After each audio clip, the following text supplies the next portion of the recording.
ایک پرانا ہسپتال۔ ایک دفعہ کا ذکر ہے کہ ایک لڑکی تھی جس کا نام سارا تھا۔ اس نے حال ہی میں ایک پرانے شہر کے ہسپتال میں انٹرنشپ شروع کی تھی۔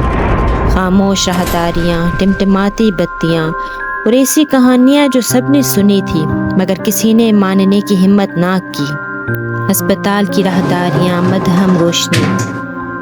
سارا کی پہلی ڈیوٹی نائٹ شفٹ میں لگی۔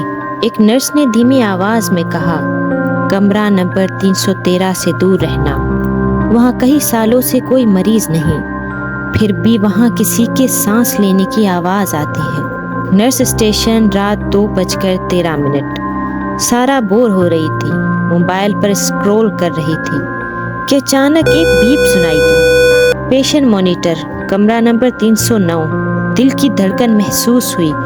کمرے کی حالت آکیوپائڈ، مگر یہ کمرہ تو خالی تھا۔ راہداری کمرہ نمبر 309 کی طرف بڑھتے ہوئے سارا نے ہچکچاہٹ کے ساتھ قدم آگے بڑھائے۔ جیسے جیسے وہ دروازے کے قریب پہنچی، روشنی مزید مدھم ہوتی گئی۔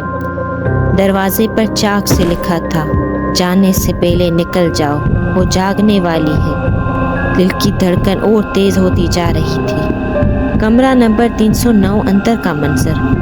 کمرے میں ٹھنڈ تھی، نہ مریض نہ مشین، صرف ایک پرانا آئینہ دیوار پر لٹکا تھا۔ سارا نے آئینے میں دیکھا مگر عکس نے پلک نہیں جھپکائی۔ سارا نے پلک جھپکائی تھی۔ عکس نے مسکرایا۔ آئینہ ٹوٹنے کی آواز، سارا کی چیخ اور سرگوشیوں میں آواز آئی، اب تو میری ہے۔ نرس اسٹیشن، رات 3:01۔ ایک اور نرس گزری، اچانک رکی۔ مانیٹر پر لکھا تھا، نیا مریض داخل ہوا ہے سارا کے نام سے۔